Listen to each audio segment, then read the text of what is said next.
রোজ লক্ষ লক্ষ মানুষ এই ব্রিজ পার হয়। কেউ অফিসে যায়, কেউ বাড়ি ফেরে, কেউ হয়তো জীবনের সবচেয়ে গুরুত্বপূর্ণ যাত্রায় বেরিয়ে পড়ে।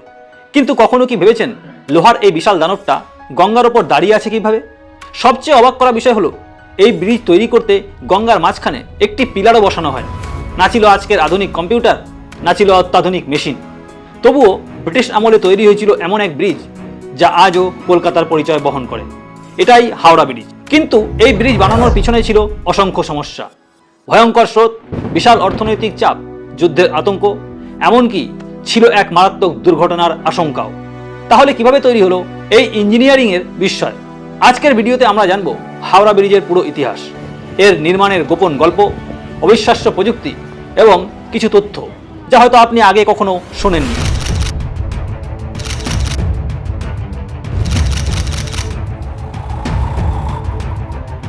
আজকের কলকাতা এক ব্যস্ত মহানগর, কিন্তু 1800 সালের কলকাতা ছিল একেবারে আলাদা। তখন শহরের একদিকে ছিল কলকাতা আর অন্যদিকে হাওড়া, মাঝখানে বিশাল গঙ্গা নদী। আজকের মতো এত ব্রিজ ছিল না, মানুষকে নৌকায় করেই নদী পার হতে হতো। প্রতিদিন হাজার হাজার মানুষ ঘোড়ার গাড়ি, মালপত্র সব কিছু পার হচ্ছে শুধু নৌকার ওপর নির্ভর করে। বর্ষাকালে পরিস্থিতি আরও ভয়ঙ্কর হয়ে যেত, স্রোত বেড়ে গেলে দুর্ঘটনা লেগেই থাকতো। ব্রিটিশ সরকার বুঝতে পারল কলকাতাকে ভারতের প্রধান বাণিজ্যিক শহর বানাতে গেলে একটি স্থায়ী সংযোগ দরকার। তারপর 1874 সালে তৈরি হয় একটি ভাসমান সেতু, যাকে বলা হতো পন্টুন ব্রিজ। এই ব্রিজটি ছিল ভাসমান নৌকার ওপর তৈরি। প্রথম দিকে এটি খুবই জনপ্রিয় হয়েছিল, কিন্তু সমস্যা ছিল প্রচুর। বড় জাহাজ এলে ব্রিজ খুলে দিতে হতো, ফলে ঘন্টার পর ঘন্টা ট্রাফিক আটকে থাকতো। কলকাতা যত বড় হতে লাগলো, এই ব্রিজ তত অপ্রতুল হয়ে পড়ল। তারপর ব্রিটিশরা সিদ্ধান্ত নিল এবার তৈরি করতে হবে এমন এক ব্রিজ যা হবে বিশ্বের অন্যতম শক্তিশালী ব্রিজ। 1906 সালে প্রথম নতুন ব্রিজ তৈরির পরিকল্পনা শুরু হয়, কিন্তু একটা বড় সমস্যা ছিল। গঙ্গা নদীর এই অংশে স্রোত অত্যন্ত প্রবল, নদীর তলদেশও ছিল নরম কাদামাটির। যদি মাঝখানে পিলার বসানো হয় তাহলে বড় জাহাজ চলাচলের সমস্যা হতো। তাই ইঞ্জিনিয়ারদের সামনে ছিল এক অসম্ভব চ্যালেঞ্জ। তারা এমন এক ডিজাইন বেছে নিল যেখানে মাঝখানে কোনো পিলার থাকবে না। এই ধরনের ব্রিজকে বলা হয় ক্যান্টিলিভার ব্রিজ। সেই সময়ে এটা ছিল এক অবিশ্বাস্য সিদ্ধান্ত, কারণ এত বড় ক্যান্টিলিভার ব্রিজ পৃথিবীতে খুব কমই ছিল। ডিজাইন তৈরি করার দায়িত্ব দেওয়া হয় ব্রিটিশ ইঞ্জিনিয়ারদের, কিন্তু পরে ভারতের কোম্পানি ব্রেথওয়েট এবং burn and Jessop construction company এই বিশাল কাজের মূল দায়িত্ব পায়। সব কিছু ঠিকঠাক চলছিল, কিন্তু তারপর শুরু হলো দ্বিতীয় বিশ্বযুদ্ধ, এবং যুদ্ধের কারণে ব্রিজ তৈরির জন্য স্টিল পাওয়া অত্যন্ত কঠিন হয়ে গেল। তবুও কাজ থামেনি, কারণ ব্রিটিশদের কাছে কলকাতা ছিল অত্যন্ত গুরুত্বপূর্ণ বন্দর শহর।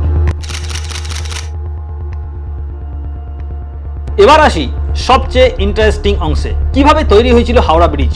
এই ব্রিজ তৈরি করতে প্রায় 26,000 টন উচ্চমানের স্টিল ব্যবহার করা হয়েছিল। আর অবাক করা বিষয় হলো এর বেশিরভাগ স্টিল তৈরি হয়েছিল ভারতের টাটা স্টিলে। তখনকার সময়ে এটা ছিল ভারতীয় শিল্পের জন্য বিরাট গর্বের বিষয়। ব্রিজটির দৈর্ঘ্য প্রায় 705 মিটার আর নদীর ওপর মূল স্প্যান প্রায় 457 মিটার। এখন প্রশ্ন হলো মাঝখানে পিলার ছাড়া এত ভারী ব্রিজ দাঁড়িয়ে রইল কিভাবে? এর উত্তর লুকিয়ে আছে ক্যান্টিলিভার প্রযুক্তিতে। এই প্রযুক্তিতে ব্রিজের দুই দিকের অংশ নিজেদের ভারসাম্য বজায় রেখে মাঝখানে যুক্ত হয়। একটা বিশাল দোলনার মতো ভাবতে পারেন।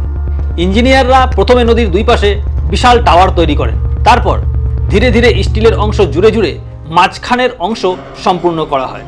সবচেয়ে অবাক করার বিষয়, এই ব্রিজে নাট বল্টু প্রায় ব্যবহারই করা হয়নি। পুরো স্ট্রাকচার রিভেট দিয়ে জোড়া হয়েছিল। হাজার হাজার শ্রমিক দিনরাত কাজ করেছিলেন। অনেক শ্রমিক বিপজ্জনক উচ্চতায় দাঁড়িয়ে কাজ করতেন, যেখানে সামান্য ভুল মানেই মৃত্যু। তবুও কাজ চলতে থাকে, কারণ সবাই জানতো তারা শুধু একটা ব্রিজ বানাচ্ছে না, তারা ইতিহাস তৈরি করছে।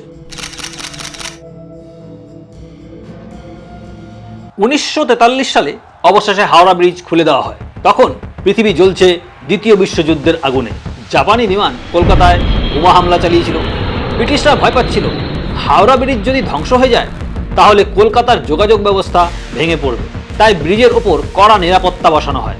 রাতের বেলায় অনেক সময় পুরো এলাকায় ব্ল্যাকআউট করা হতো, যাতে শত্রুপক্ষ আকাশ থেকে ব্রিজ দেখতে না পায়। ভাবুন তো, একদিকে যুদ্ধ, অন্যদিকে সদ্য তৈরি বিশ্বের অন্যতম বড় ব্রিজ। সেই সময় হাওড়া ব্রিজ শুধু একটি ব্রিজ ছিল না, এটি ছিল ব্রিটিশ ভারতের কৌশলগত লাইফলাইন। এবার জানুন কিছু অবিশ্বাস্য তথ্য। হাওড়া ব্রিজে প্রতিদিন লাখ লাখ মানুষ চলাচল করে। এটি পৃথিবীর সবচেয়ে ব্যস্ত ক্যান্টিলিভার ব্রিজগুলোর একটি। ব্রিজটি তৈরি হওয়ার পর বহু বছর পর্যন্ত এটি বিশ্বের তৃতীয় দীর্ঘতম ক্যান্টিলিভার ব্রিজ ছিল। 1945 সালে রবীন্দ্রনাথ ঠাকুরের নামে এর অফিসিয়াল নাম রাখা হয় রবীন্দ্র সেতু, কিন্তু আজও অধিকাংশ মানুষ এটিকে হাওড়া ব্রিজ নামেই চেনে। বছরের পর বছর গাড়ির ধোঁয়া, আর্দ্রতা এবং মানুষের ফেলা পানের পিকের কারণে ব্রিজের স্টিল ক্ষতিগ্রস্ত হয়। হ্যাঁ, শুনতে অদ্ভুত লাগলেও পানের পিকের রাসায়নিক উপাদান স্টিলের ক্ষতি করে, তাই নিয়মিত ব্রিজে বিশেষ রং করা হয়। বহু সিনেমা, ডকুমেন্টারি এবং আন্তর্জাতিক ছবিতে হাওড়া ব্রিজকে দেখানো হয়েছে কলকাতার প্রতীক হিসেবে, কারণ এই ব্রিজ শুধু একটি নির্মাণ নয়, এটি একটি আবেগ। আজ হাওড়া ব্রিজ শুধু কলকাতাকে নয়, দুটি ভিন্ন জীবনযাত্রাকে যুক্ত করে।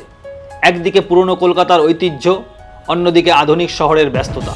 প্রতিদিন অসংখ্য মানুষ এই ব্রিজ পার হয়, কিন্তু খুব কম মানুষই জানে এই ব্রিজের প্রতিটি স্টিলের পিছনে লুকিয়ে আছে সংগ্রামের গল্প।